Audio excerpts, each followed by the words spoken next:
इसमें फिर से दोबारा कहता है कि श्रद्धान्न खाकर, यानी ये जो पितरों वाला जो पिंड जो हो रहा है, इसमें जो खाना खाओगे तुम, ये खाकर यदि ब्राह्मण उस दिन शूद्रा के साथ रमण करे, अभी विहार की बात आ रही थी, अब रमण की बात आ गई, अगर रमण करे तो उसके पितर 1 मास तक इस स्त्री की विष्ठा में वास करते हैं। तो पहले ध्यान से आप समझिए कि पितर कौन है। अभी लोगों को कंफ्यूजन हो गया है, पितर कौन है, पितर कौन है, किसको खिलाने पिलाने के लिए आप अपना अन्न पानी दाना जा रहे हैं, सब खिलाने पड़े हुए हैं। वो कितना अवैज्ञानिक है उस पर तो हम लोग चर्चा करते आए हैं, आज इन पहलुओं को भी जरा देख लें। यानी यहाँ पे बताया जा रहा है कि जो पितर है वो ब्राह्मणों की जो औलादें, शुरू में मनु ब्राह्मण है, ब्रह्मा का बेटा है, उसके बाद से जो मरीचि वगैरह उन सब की सब ब्राह्मण है, ब्राह्मणों की खानदान चली आ रही है, तो उनके सारे जो हैं ऋषि जो हैं, उनके बच्चे जो हैं वो पितर हैं। अब SC ST OBC कहाँ अपना सर फुटबॉल कर रहे हैं भाई।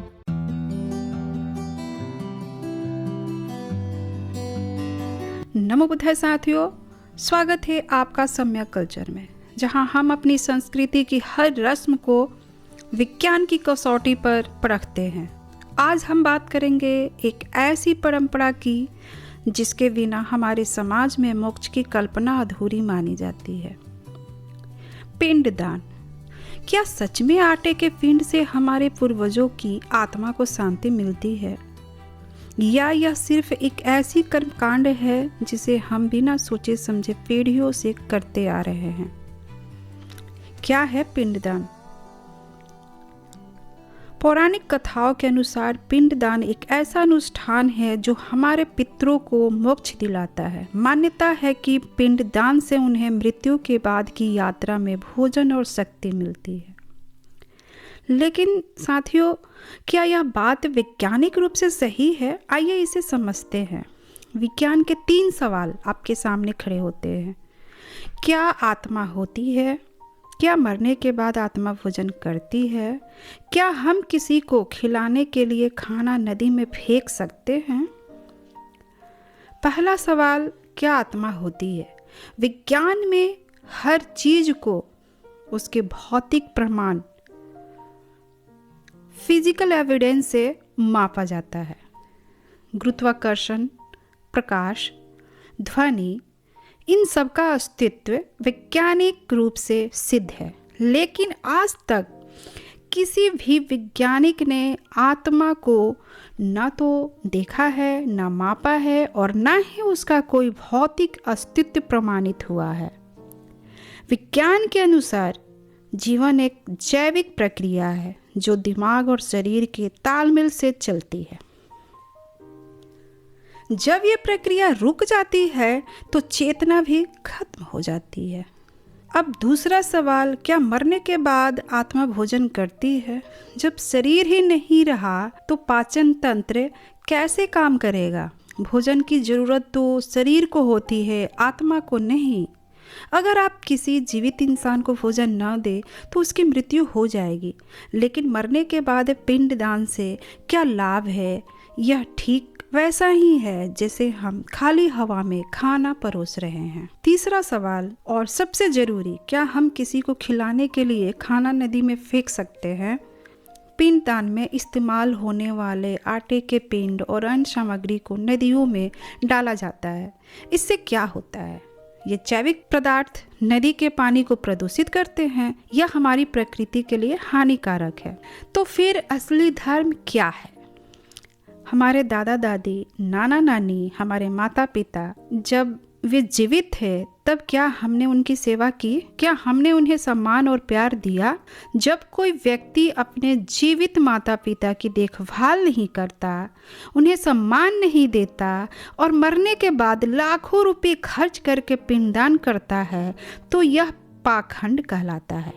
साथियों, असली पिंडदान क्या है जानते हैं? असली पिंडदान है अपने जीवित माता पिता की सेवा करना, उन्हें प्यार और सम्मान देना, उनके सिखाए गए मूल्यों पर चलना, अपने समाज और प्रकृति को बेहतर बनाना। यही सच्ची श्रद्धांजलि है, एक ऐसी श्रद्धांजलि जिसका विज्ञान भी समर्थन करता है। तो साथियों, अगली बार जब कोई आपसे कहे कि पिंडदान से मोक्ष मिलता है तो उनसे पूछिए, क्या जीवित इंसान की सेवा करना मोक्ष से बड़ा नहीं है? चलिए इसी के साथ हम आगे बढ़ते हैं और इसी सर का इसी विषय पर खूबसूरत और जानकारी से भरपूर रिसर्च को देखते हैं।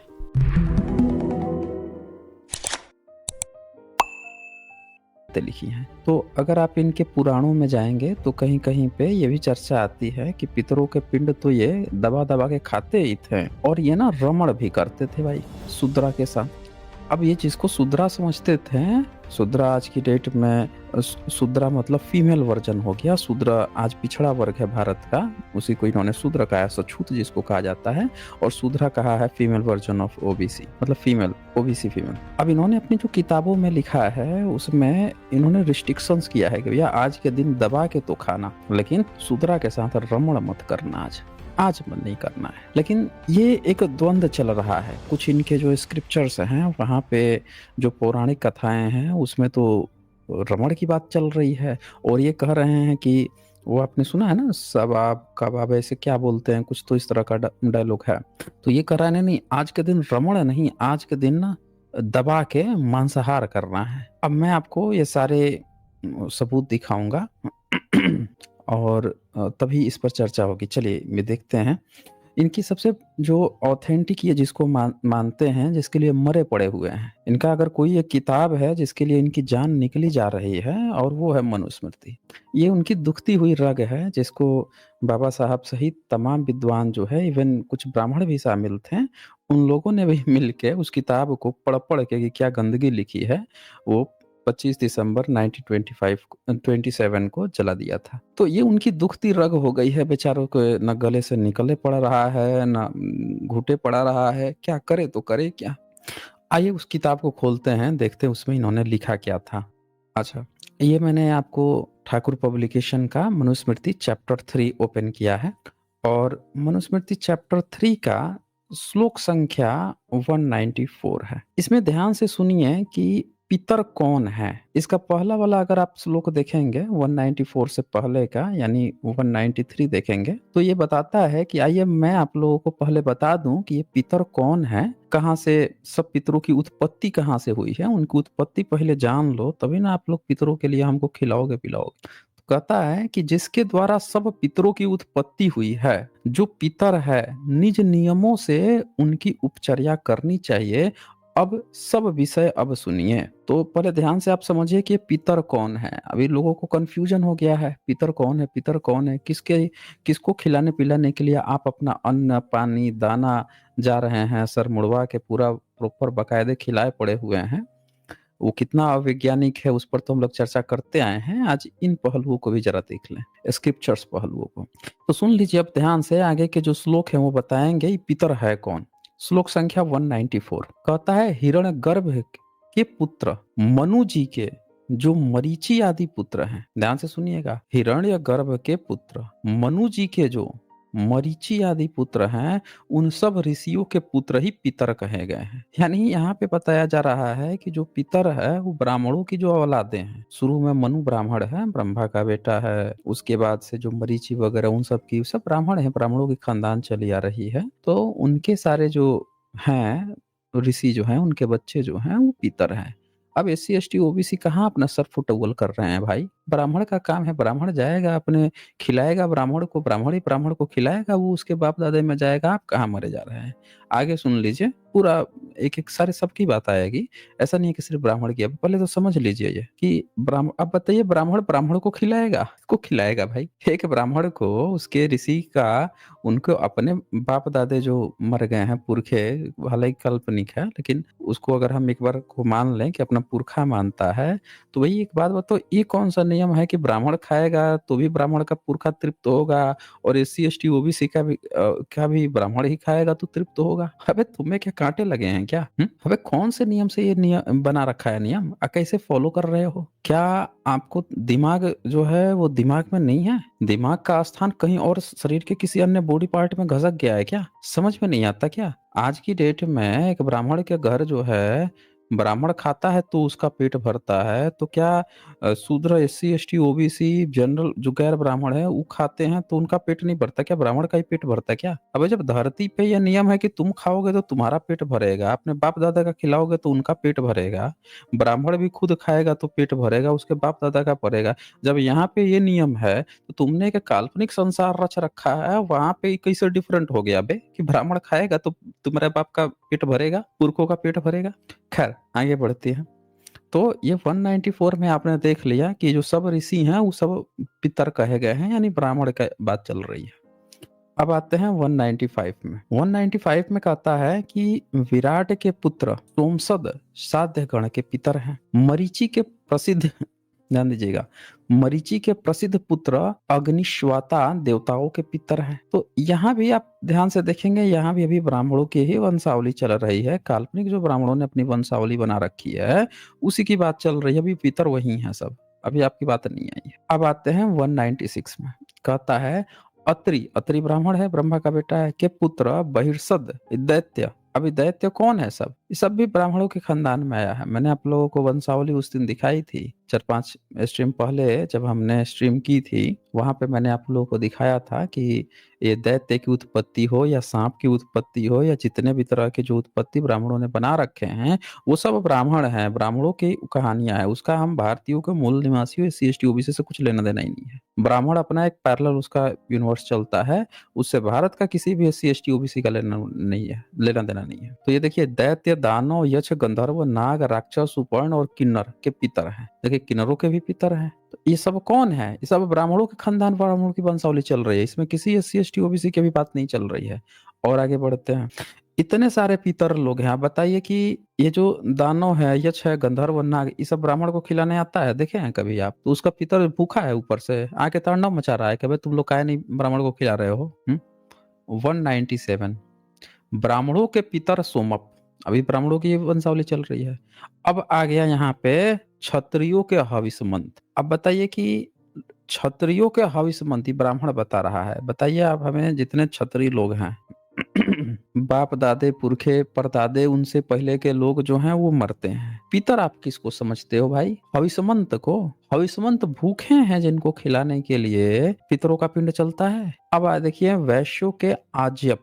अब बताइए, पूरा वैश्य वर्ग जो है ये आज्यप को भूखा है, इनको खिलाने के लिए ब्राह्मण ने बता दिया कि तुम्हारा एक पितर है आज्यप, भैया वो भूखा है, उसको खिलाने के लिए मरे पड़े हुए हैं। बताइए आप हमें, किसको खिलाने के लिए आप पहुंच रहे हैं भाई? कौन सा पितरों का पिंड दे रहे हैं, किसको दे रहे हैं? मनुस्मृति में वैश्यों का बताया जा रहा है कि इनका जो है एक आजब है, ऊपर जितनी वंशावली आती सब ब्राह्मणों की चल रही है। और शूद्रों के सुकालीन है। अब बताइए, शूद्र जितने भी शूद्र हैं, आपका पितर सुकालीन है, उसकी क्या स्थिति है भाई? क्या आप हर साल उसको जाके, पिछड़ा वर्ग के लिए बोल रहा हूं मैं, ये कौन सुकालीन है? कभी देखे सुने हो? कभी आपके बाप दादे पुरखे बताए हैं कि हमारा कोनो एक पुरखा था सुकालीन नाम का? बताइए हैं? सबका पितर जो है लौट के आके, ब्राह्मणों का पितर तो बड़ा तंदुरुस्त है, खा पी के एकदम दुरुस्त है, जाके उन लोगों को इतने साल से फायदे पे फायदा पहुंचाया जा रहा है। शूद्र जरा बता दे हमें, आपका पुरखा कहाँ था भाई? जब देश लूट रहा था, बहु बेटियां लूट रही थी, मंदिर टूट रहे थे, बौद्ध विहार खसोटे जा रहे थे, छीने कब्जे किए जा रहे थे,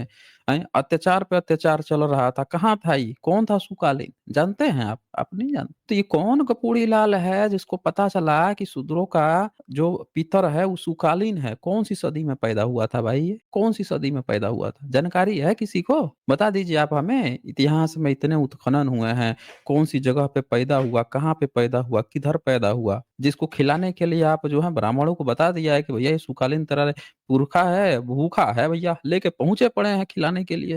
ला भैया खा ले खा ले, हैं? तू खा लेगा तो सुखालीन का पेट भर जाएगा। भले यहाँ पे सारे 5-5 किलो के लिए लाइन में लगाए पड़े हुए हैं, देश की 80 करोड़ जनता देख लीजिए कितनी करोड़ जनता लाइन में लगी हुई है। हालत खराब है, खाने के लाले पड़े हैं, 2 जून की रोटियां तक नहीं मिल पा रही हैं, और यहाँ पे सुखालीन को खिलाने के लिए ब्राह्मण के पीछे पड़े हुए हैं। ले भैया पितरों का पिंड दान दे दे भैया, खा लेगा सुकालीन। अंत्यज का तो जो एससी वर्ग है, एसटी वर्ग है, उनका तो अभी नाम ही नहीं है यहाँ। और आगे बढ़िए 198 में आ जाइए। सोमप भृगु के, अभी देखिए सोमा भृगु ब्राह्मण है, ब्रह्मा का पुत्र है। हविष्मंत अंगिरा के, अब ये जो छत्री का बता रहा है हविष्मंत था, तो ये हविष्मंत जो है अंगिरा का। आजप्य पुलत्स्य, अभी देखिए सब ब्राह्मणों की संतान है। ये भले ही आपको बना दिया गया है, ठीक है, ये देखिए ध्यान से कि आजप्य पुलत्स्य के और सुकालीन वशिष्ठ के पुत्र हैं। अब आप ध्यान से देखिए, जो शूद्र हैं, आपको क्या बताया गया है कि तेरा पितर जो है भूखा है, ला भैया खिला ब्राह्मण को। और वो जिसको आपका पितर बना दिया कि तेरा ये पितर है, वो दरअसल आपका पितर है ही नहीं, आपका पुरखा है ही नहीं। 198 श्लोक क्या कह रहा है कि वो तो ब्राह्मण का पुत्र है, वशिष्ठ का पुत्र है भाई सुकालीन। आजप्य पुलत्स्य का है, सब ब्राह्मण ब्रह्मा के औलादे हैं, सब ब्राह्मण औलादे हैं, उनकी सब संतानें हैं। मतलब ठग दिया आपको। यानी जो भी पिछड़ा वर्ग, SC ST वर्ग या वैश्य वर्ग या अपने को छत्री कहने वाला वर्ग जो भी जा रहा है पितरों का पिंड दान देने के लिए, आपके साथ तो कैपिटल C काट दिया गया आपका। ब्राह्मण के बच्चे को पितर बता के और आपका चूना लगाया जा रहा है। ले भैया ये पितर है, ये पितर है। अब बताओ, आप अपने घरों में जो पितर बुलाते हो, शादी विवाह में जो भी कोई कार्यक्रम है, ये पितर बुलाया जाता है। फिर शादी विवाह सारा कार्यक्रम हो जाए, फिर पितर की विदाई होती है। कौन सा पितर है भाई ये आपका?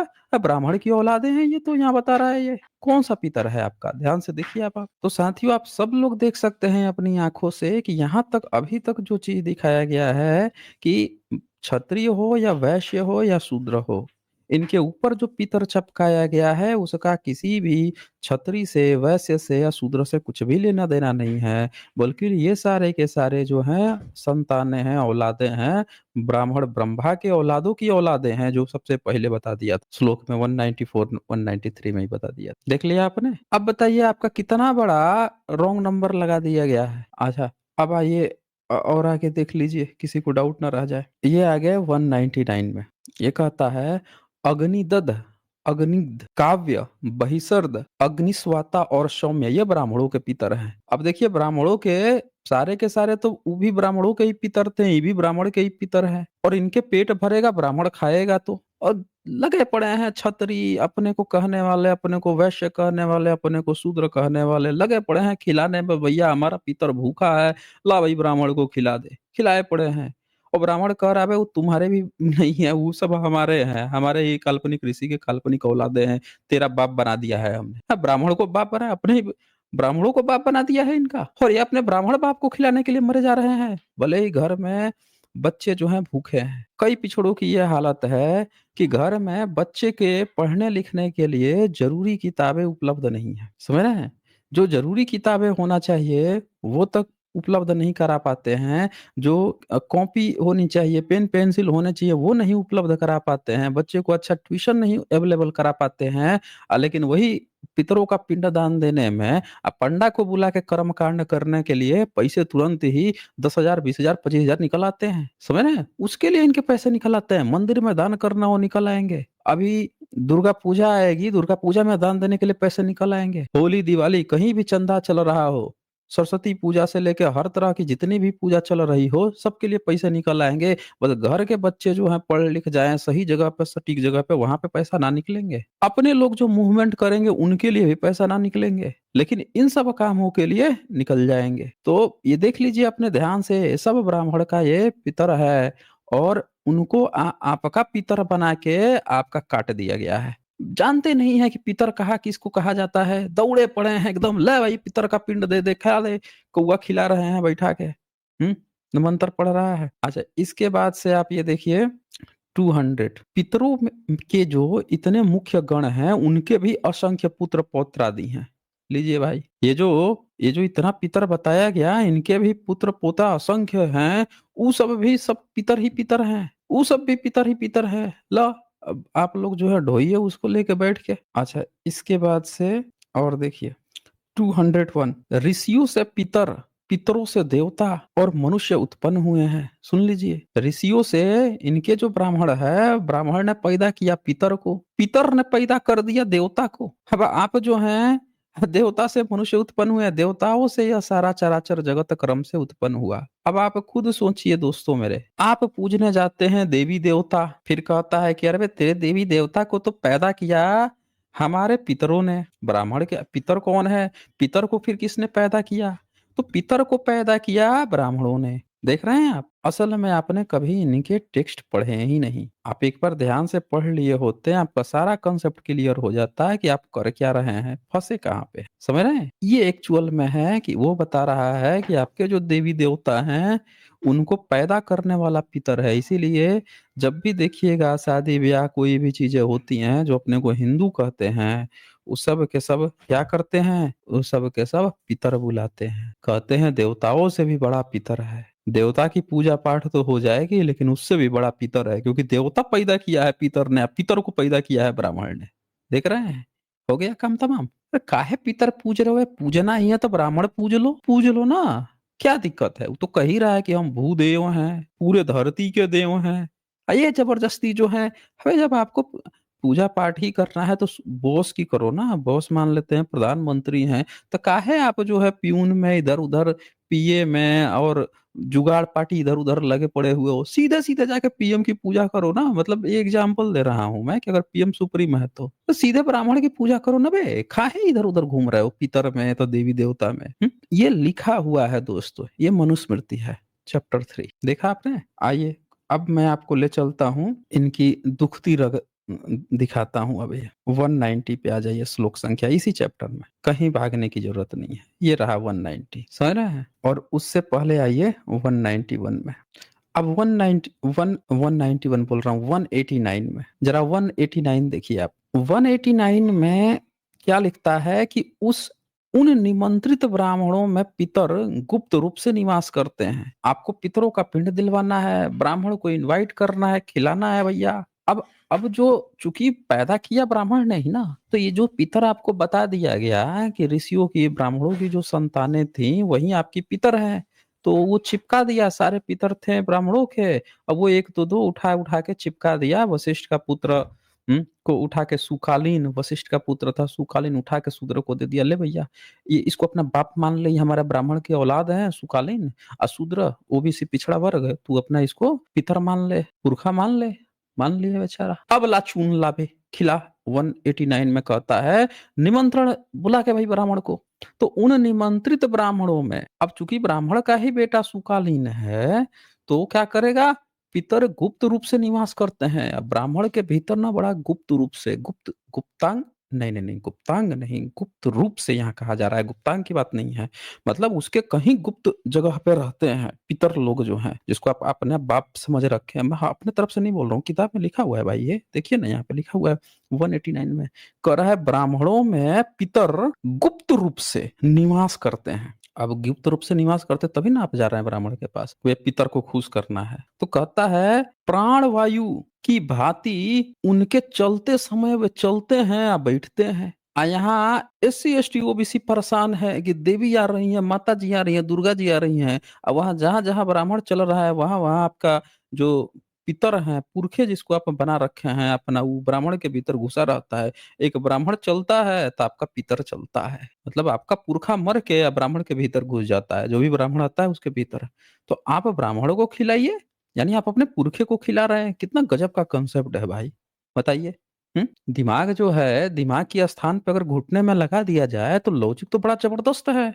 हमें तो पता ही नहीं चल पा रहा है कि इतने सालों से कौन कौन ढपोरा था जो इस लॉजिक को अभी तक कंटिन्यू करके मान रहा है, अभी भी मान रहा है। बताइए, कर रहा है कि पितर जो है ब्राह्मणों के भीतर में घुस के चलता है, जहां जहां ब्राह्मण चलता है। प्राण वायु, अब नाम तो पता नहीं था, ऑक्सीजन। तो प्राण वायु, वायु है जो आपके प्राण लेके चलती है। जहां जहां प्राण वायु की तरह जहां आप चलते हैं, सांस लेते हैं, वैसे वैसे ब्राह्मण जैसे जैसे चलता है, तो आपका पितर वैसे वैसे चलते हैं, उसके भीतर ही रहते हैं गुप्त छुप छुप के। अब बताइए, जनसंख्या जो है भारत में 145 करोड़ जनसंख्या है। अब 145 करोड़ में से ब्राह्मण को 6-7-8 करोड़ निकाल दीजिए। अब बताइए बाकी जितने लोगों के पुरखे हैं, सब के सब पुरखे तो आज के समय में ना इतना है, इससे पहले मर गए, उसके पहले कितने मर गए, उसके पहले, तो संख्या बहुत बड़ी हो जाएगी। उस सबकी आत्मा जो है ना, सबके जो पितर हैं, वो ब्राह्मण के, एक ब्राह्मण के भीतर घुस के रहते हैं। आप सोचिए उन बेचारों की कितनी स्मॉल अमाउंट में संख्या रहती है जो एक ब्राह्मण के भीतर घुस के रहते हैं। अब सब के सब लोग, पूरे भारत के लोग किसी एक ब्राह्मण को खिलाएंगे, क्योंकि आपके बाप के बाप के बाप सारे जो है लाइन से ब्राह्मण के भीतर घुस जाते हैं। वो जन्म नहीं लेता, बेचारे घुस जाते हैं। ला भैया, खिला दे इसको, हम तृप्त हो जाएँगे। अबे ये कौन कपोड़ी लाल था जो इस तरह के कॉन्सेप्ट बना दिया? ओपन चैलेंज देता हूँ मनुस्मृति के समर्थकों को, सारे माई के लालों को ओपन चैलेंज देता हूँ, आके करो डिबेट हमसे। है कोई माई का लाल जो डिबेट कर सके मुद्दे पर, टॉपिक पे? आलतू-फालतू बकोगे, गाली-गलौज करोगे तो भैया मैं उससे भी बड़का मिररबाज हूँ। मिरर रख दूँगा मैं। खैर आगे बढ़ते हैं, लेकिन डिबेट करना है तो खुला ओपन, हाँ अभी जैसे ये प्रेजेंटेशन हो जाता है मैं लिंक दूंगा, आके डिबेट कर लेना भैया जिसको करना है डिबेट। ये कौन से ब्राह्मणों के भीतर जो है पितर निवास करता है भाई, कौन से गुप्त अंग में निवास करता है? अब 190 देखिए, 190 190 में कहता है देव कर्म या पितृकर्म में, समझ रहे हैं, देव कर्म या पितृकर्म में निमंत्रित ब्राह्मण निमंत्रण स्वीकार करके किसी कारण से यदि भोजन न करे तो उस पाप से जन्मांतर में वो सुअर हो जाता है। लो भैया, ब्राह्मणों पे भी बहुत बड़ा वो डाल दिया, बोझ डाल दिया कि भाई ब्राह्मण, अमित तिवारी सुन नहीं ना रहे हैं, बच कर रहना भाई अमित जी। नहीं खाओगे, कोई बुलाएगा तो देखे आपकी व्यवस्था कर दी गई है, सुअर बना दिया जाएगा। तो कह रहा है कि भैया अगर अगर बुला दिया आपको जजमान ने, भोजन न करें तो भैया वो पाप से जन्मांतर में सुअर बन जाएंगे भाई, सीधे सीधे सुअर बनेंगे, खाना ही पड़ेगा। अच्छा खाएंगे क्या? सबसे खास बात क्या है, खाएंगे क्या वही बताता हूँ क्या खाएंगे। लेकिन उसको खिलाने से पहले जो है जरा ये वाला अगला श्लोक जरा देखिए, 191। कहता है यदि श्राद्ध में निमंत्रित ब्राह्मण शूद्रा के साथ विहार करता है तो यह श्राद्ध कर्ता के किए हुए सभी पापों को स्वयं भोगता है। मतलब भैया सिर्फ सवाब नहीं, नहीं, मांसाहार चलेगा भाई, सिर्फ मतलब कुछ इनके किताबों में इसकी भी चर्चा की गई है कि ई करना है, लेकिन यहाँ पे पूरा ध्यान जो है ना सेकंड काम पे नहीं, पहला प्राइमरी काम है इस पे रखना है, भोजन पे पूरा ठूस ठूस के भर लेना है भाई इस पे, आज दूसरा वाला काम नहीं। और नाम भी खास दिया है, देख रहे हैं, शूद्रा मतलब शूद्र नहीं। आप कोई कह देगा कि भाई यहाँ लिखा है कि शूद्र के साथ विहार, तो विहार मतलब तो घूमना हो गया, नहीं भाई, शूद्रा लिखा हुआ है, शूद्रा मतलब फीमेल, पिछड़े वर्ग की महिला लिखा हुआ है यहाँ पे। शूद्रा, शूद्रा सक्षुत जिनको कहते हैं, पिछड़ा वर्ग मतलब आज के समय में एक समकालीन वर्ड समझ सकते हैं। यहाँ पे जो शब्द लिखा है वो क्या लिखा है, शूद्रा, यानी ये प्रैक्टिस ये करते थे। तो इन लोगों ने इसको रिस्ट्रिक्ट किया कि भाई नहीं नहीं, हम ना आज आज के डेट में ना सिर्फ खाने पे फोकस करते हैं, ई वाला काम आज नहीं करेंगे, सिर्फ फोकस करते हैं इस पे।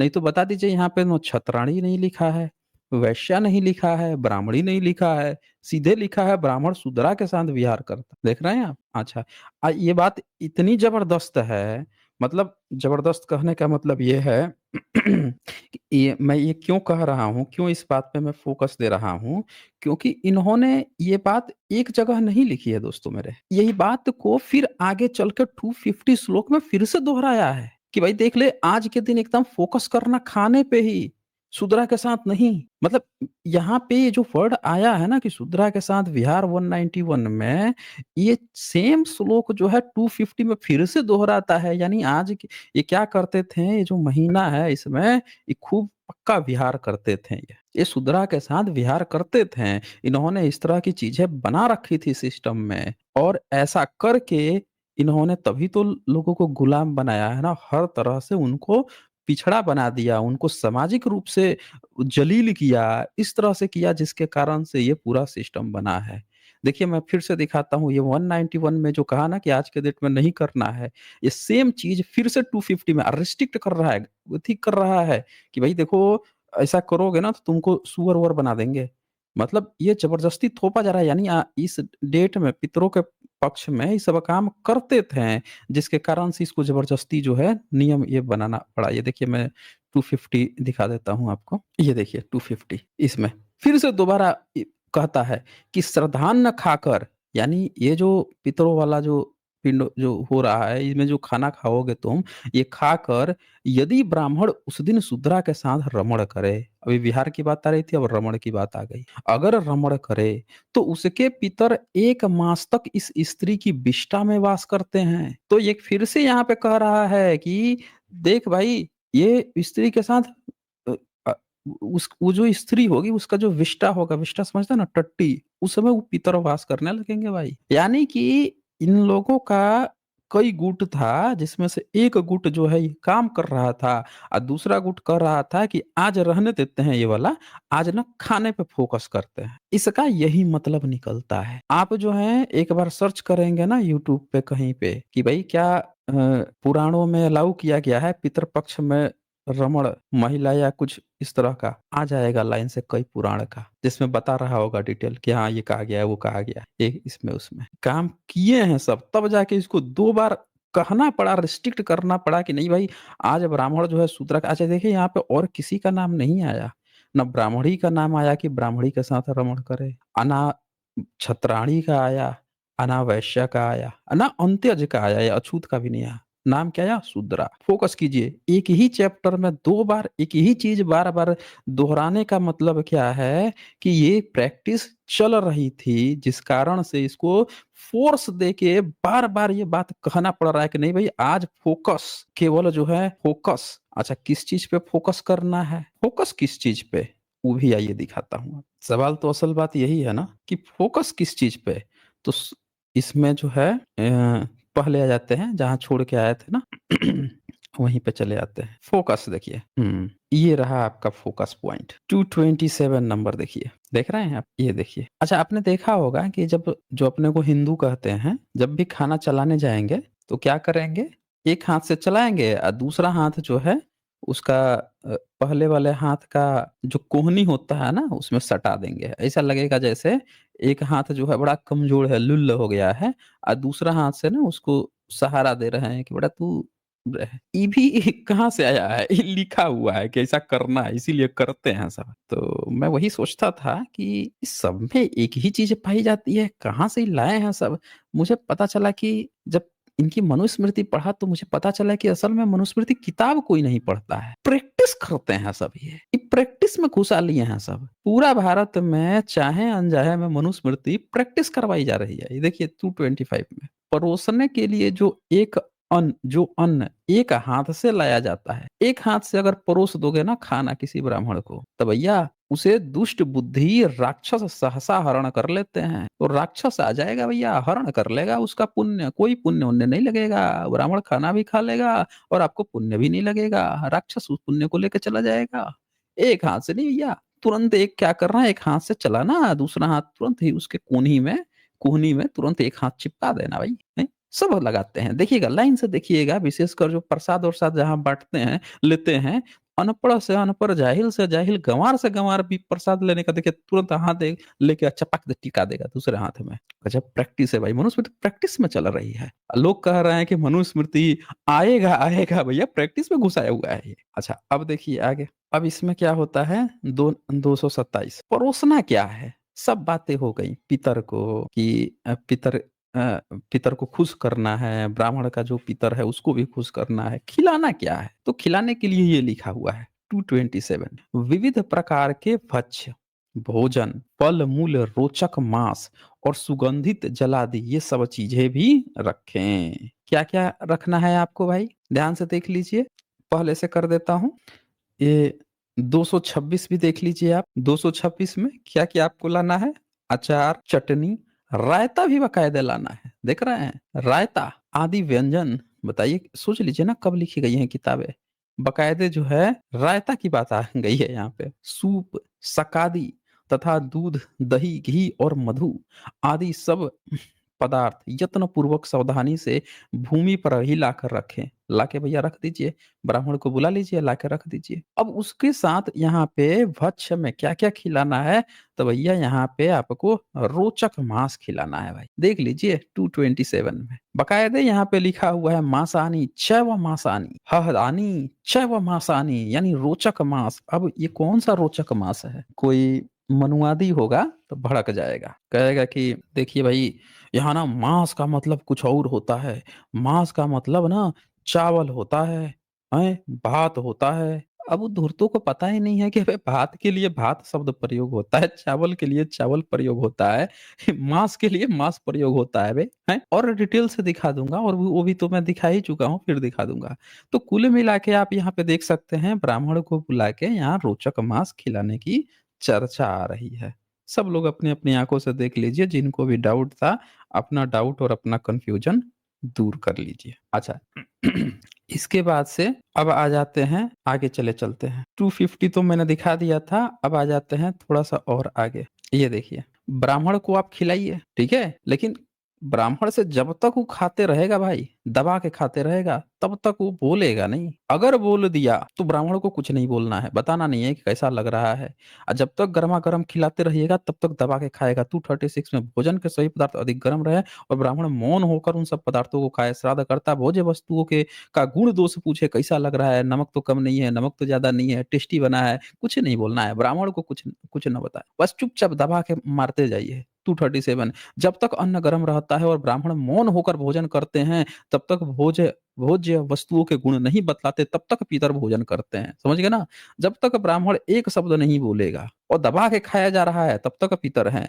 अगर आपने उसको बार बार टोका टोकी कर दिया, समझ रहे ना, और वो उसने कुछ बोल दिया, तब आपका पितर नहीं खाएगा भाई। उसके बाद से वो ब्राह्मण ही खाएगा, फिर पितर नहीं, फिर फायदा नहीं होगा। इसीलिए बिना बोले चुपचाप दबा के परोसते जाइए। पता है क्यों? ये इसलिए है कि जब आप ब्राह्मण को देने जाएंगे तो पूछेंगे ना, और दें, क्या कहेंगे? और चाहिए। तो इसके लिए ये नियम बनाया गया है कि पूछना नहीं है, दबा के देते जाओ, दबा के देते जाओ, उसको खाते जाएगा भाई। पितर को खिला रहे हो ना, साल भर का भूखा पितर है, कई साल से खाना नहीं खाया है। आपके बाप दादे भी खिलाते हैं हर साल, अब आप खिला रहे हैं, भूखा है ना साल भर का। इसलिए बनाया गया कि पूछना नहीं है ब्राह्मण को। पूछ दिया, बोल दिया गलती से, ना अब नहीं चाहिए, तो भैया पितर तो गए, भूखे रह जाएंगे पितर आपके। अच्छा जी, फिर क्या करना है कि दक्षिण की ओर मुंह करके नहीं खाना है, तो पगड़ी बांध के नहीं खाना, खड़ाऊ पानी के नहीं, नियम बना रखा है, तभी पितर करेंगे भाई। ये सारे नियम बना दिए गए हैं। अब मैं आप लोगों को एक और दिखाता हूँ। जहां ब्राह्मण भोजन कर रहा हो वहां पे कुछ चीजें रिस्ट्रिक्टेड हैं। जैसे रजस्वला स्त्री है भाई, गलती से भी उसको नहीं देखना नहीं है ब्राह्मण को, पितर भाग जाएंगे वहां से, रजस्वला स्त्री को देख लेंगे तो। चंडाल को भी वहां फटकने नहीं देना है। अगर चंडाल ने देख लिया ब्राह्मण को खाते हुए, तो चंडाल तो पता ही ना आपको, ब्राह्मण के नजर में चंडाल कौन है? हैं? बड़े चतुर चालाक लोग थे, बुद्धिस्ट लोगों को ही तो कहा, और किसको कहा? वो देख लेंगे, अच्छा ये खा रहा है, भैया पितर भाग जाएंगे। सुअर को नहीं ले जाना वहां पे, मुर्गा नहीं ले जाना, कुत्ता भी नहीं देखे भाई। और तो और नपुंसक भी आपको चेक करना है हर आदमी का, भैया नपुंसक तो नहीं है, हमें तो पता ही नहीं चेक कैसे करते थे सब भाई। कोई व्यक्ति जो है यज्ञ हवन लिखे हैं इसी मनुस्मृति में, यज्ञ हवन कर रहे हैं, पता नहीं चेक कैसे करते थे कि नपुंसक तो नहीं है ये, क्योंकि वो यज्ञ हवन कर दिया तो देवता ही नाराज हो जाएंगे। अच्छा, और देखिए आगे इनका कहानी। ये देखिए 241, शूद्र के छूने से श्रद्धान निष्फल हो जाता है। मतलब ब्राह्मण को तो आप खिलाए पड़े हुए हैं एकदम दबा के, लेकिन अगर गलती से शूद्र ने छू दिया भाई, समझ रहे हैं, गलती से शूद्र ने छू दिया तो श्रद्धान निष्फल हो जाएगा, पूरा निष्फल हो जाएगा। तो शूद्र को एकदम दूर रखना है भाई। अच्छा जी, और इन सबको हटा दीजिए। देखिए लंगड़ा, काना, श्राद्धकर्ता का सेवक, जो भी श्राद्धकर्ता का सेवक है उन सबको हटा देना है। हिनांग, अधिकांग, इन सबको, जिसके 6 उंगलियां हैं उनको भी हटा देना है। जिसके 1 उंगली कम है, लूला लंग कुछ भी है, उसको सदा स्थल से हटा देना है भाई। ब्राह्मण को एकदम सब चीज फ्रेश, एकदम आइडियल चीजें चाहिए भाई, समझ रहे हैं ना? अब ये देखिए यहाँ शब्द क्या लिखा है, ब्राह्मण भिक्षुक। ब्राह्मण या भिक्षुक कोई भोजनार्थ उपस्थित हो तो निम्नलिखित निमंत्रित ब्राह्मणों से आदेश पाने पर श्राद्धकर्ता उन्हें यथाशक्ति भोजन देकर सत्कार करे। अब आप ध्यान से जरा सोचिए, एक बात बताइए आप हमें, ये क्या यहाँ पे लिख रहा है? ब्राह्मण या भिक्षुक, किसको बोल रहा है भाई? ब्राह्मण या भिक्षुक किसको लिख रहा है? क्या ये समन बमन कहना चाह रहा है? बताइए आप हमें, लिखना क्या चाह रहा है, ब्राह्मण या भिक्षुक? और निमंत्रित ब्राह्मण जो है वो आदेश करेगा तब खिलाएंगे। खैर चले हम आगे बढ़ते हैं, ये तो किताबी बहुत बाद में लिखे हैं तो। अच्छा, अब इसके बाद से एक और इनकी चीज है, ये तो दिखाई चुका हूँ, 250 दिखाई चुका हूँ मैं। अब एक 257 देखिए। ये देखिए, कहता है कि मुनियों के खाद्य, अन्न, दूध, सोमरस, अविकृत और मांस, ध्यान दीजिएगा, मांस और सेंधा नमक, ये स्वभाव से हवी कहे गए हैं। समझ रहे हैं ना? हवी, हवी समझते हैं ना? यानी मांस जो आप खिलाएंगे ना, वो देवताओं के लिए आप चढ़ाते हैं ना, हव्य कव्य मतलब हवी देते हैं, तो मांस जो है ना ये ऋषियों के लिए, मुनियों के लिए हवी कहे गई है भैया। अब और दिखाता हूँ, अब आ जाता हूँ कि खिलाते क्या है दरअसल, समझ रहे हैं खिलाते क्या है? वो भी जरा एक नजर देख लीजिए। बहुत हो गया, बहुत सारी चीजें मैंने दिखा दी, अब मेन मुद्दे पर आ जाते हैं कि एक्चुअल में खिलाते क्या है, ये खिलाते हैं जी। ये देखिए 268 श्लोक। असल में ब्राह्मण को पितरों के पिंड में क्या पसंद है, मनुस्मृति में जब बुला दिए सब काम कर लिए हैं, तो देखिए खिलाते क्या है। ये है 268। मछलियों के मांस से 2 महीने। आप चाहते हैं कि आपका पितर जो है साल भर से भूखा है, आप चाहते हैं कि वो कितने महीना तक वो उसकी भूख जो है मिटे। आप चाहते हैं कि 2 महीने की भूख मिटे, 12 महीने बाद ही ना आप खिलाएंगे, 2 महीना ही। तो आप मछली के मांस को खिलाइए, 2 महीना तक पितर का भूख मिट जाएगा भाई। हरिण का मांस से 3 महीने का भूख मिट जाएगा। हरिण खिला देंगे ना उसका मांस पका के ब्राह्मण को, और ब्राह्मण तो खाएगा ही खाएगा, नहीं खाएगा तो भाई वो हो जाएगा उसका क्या नाम है, सुअर का अवतार लेना पड़ जाएगा उसको। और भेड़ के मांस से 4 महीने, भेड़ का मांस खिला दिए भैया, समझ रहे ना। भेड़ को क्या कहते हैं इंग्लिश में, विदेश वाले भेड़ को क्या कहते हैं, राम कहते हैं। बताइए, मांस से 4 महीने। खाद्य पंछी के मांस से 5 महीने तक पितरों के तृप्ति होती है। समझ ना, अभी 12 महीना की बात नहीं है, अभी इतना खिलाइएगा तो इतनी ही तृप्ति होगी। अच्छा, इसके बाद से 269 देखिए, 269 क्या खिलाना है। बकरे के मांस से 6 महीना। बकरा अगर खिला दिए आप तो 6 महीना आपका पितर, ब्राह्मण को अगर खिला दिया आपने बकरा का मांस, तो 6 महीना आपका पितर तृप्त हो जाएंगे। पृषत चित्र मृग के मांस से 7 महीने। एण जातीय हरिणी के मांस से 8 महीने। समझ रहे हैं। और रुरु नामक मृग के, जिसको राम जी गए थे शिकार करने के लिए, ये रुरु के नामक मृग के मांस से 9 महीने तक पितरों की तृप्ति होती है। मतलब बताइए, ब्राह्मण को पूरा कितना अच्छा से वर्गीकृत करके बताया है कि हरिण में आपको एण जाति का खिलाइएगा, उससे बढ़िया जो है आप हाँ नहीं, पृषत यानी चित्रमृग खिलाइएगा तो 7 महीने, एण खिलाइएगा, एरहड़ी खिलाइएगा 8 महीने, और रुरु वाला मृग खिला दीजिएगा तो 9 महीने तृप्त होगी। समझ, अभी भी 12 महीने की बात नहीं आई है। अच्छा, 270 श्लोक देखिए। 270 में कहता है, जंगली सुअर और जंगली भैंसे के मांस से 10 मास और खरहे तथा कछुए के मांस से 11 मास तक तृप्त होते हैं। देख लिया आपने। जंगली सुअर मतलब एक तो होता है पालतू सुअर, ना भैया पालतू सुअर नहीं, एकदम जंगली सुअर जो है उसका मांस से आप खिलाइए, वो खिलाइए ब्राह्मण को, तो कितना महीना हो जाएगा। जंगली सुअर और जंगली भैंसा, भैंसा भी देख लीजिए लिखा है इसमें। जंगली भैंसे के मांस से 10 मास तक, 10 महीना जो है पितर। अभी 2 महीना बच रहा है, मतलब आपको कॉम्बिनेशन खिलाना पड़ जाएगा, जंगली सुअर, जंगली भैंसा आप प्लस मछली। और खरहे तथा कछुए के मांस से 11 मास तक, देख रहे हैं 11 मास तक, एक एक महीना बच जा रहा है। अब इसमें से बहुत सारे चीजें जो है ना सम्राट अशोक ने प्रतिबंधित लगा रखी थी, इसीलिए जानबूझ के ये वही चीजें करवा रहे हैं। इसी तरह से अब ये देखिए 271 कहता है, गाय के दूध या पायस खीर से 1 वर्ष तक अवड़ी घस व ढीरस यानी जल पीते समय जिस बकरे का कान जल से भीगे और श्वेत वर्ण का हो, समझ रहे हैं, श्वेत वर्ण का बकरा के मांस खिला दीजिएगा ब्राह्मण को, तो सीधे 12 महीने पितरों की तृप्ति होती है। यानी कि इनको वही चीजें पसंद है, उजली वो जो भाई, समझ रहे हैं, उजला मतलब सफेद कलर का जो है, अगर इनको बकरा खिला दीजिए तो भैया पितर पूरा 12 महीने तृप्त हो जाएंगे। फिर लिखा है 272 श्लोक में, मछलियों का टाइप बता दिया भाई। क्या ये कह रहा है, कालसाक यानी महासल्क मछली, गैंडे और लाल वर्ण के बकरे का मांस, शहद तथा निवार आदि पवित्र अन्न, इन सबसे पितरों को अनंत काल तक तृप्ति होती है। अगर ये सब खिला दीजिएगा ब्राह्मण को ना, समझ रहे हैं, तो पूरा अनंत काल तक आपके पितर जो है तृप्त रहेंगे। भैया व्यवस्था कर लीजिए ब्राह्मण को खिलाने के लिए। देख रहे हैं, मनुस्मृति में लिख के छाप के बड़ा मस्त हो के एकदम मगन था, सारे के सारे छपवा के बेचे पड़े हुए हैं, बेचे पड़े हुए हैं। आज आपको कुछ ब्राह्मण आके कहानी गढ़ रहा है शाकाहार का, अच्छा फंस जा रहा है कि भाई तुम ये क्या लिखे हो। अच्छा, खास बात क्या है कि एक जगह लिखता तो अलग बात है, हर जगह फंस जाता है।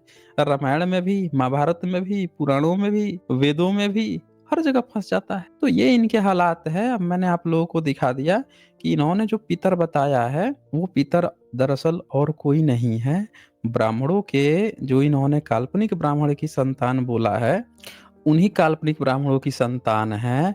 और वही ब्राह्मणों की संतानों को इन लोगों ने आज के जो शूद्र जिसको ये कहते हैं उसका पुरखा बना दिया, जबकि वो उसका वशिष्ठ का बेटा है सुकालीन, उसी तरह से क्षत्रिय और वैश्य का भी बना दिया, यानी ब्राह्मण ने अपनी काल्पनिक एक फर्जी वंशावली बनाई और अपने ही ब्राह्मण बच्चों को पकड़ा दिया क्षत्रिय वैश्य शूद्र को। आज इनके साथ बुरा व्यवहार भी करता है और इनसे पितरों के पिंड के नाम पर भरपूर मांसाहार भी चाँप रहा है। ये इन्होंने लिख रखा है। अब बताइए आप किस मुंह से जा रहे हैं पितरों का पिंड देने, बताइए आप हमें।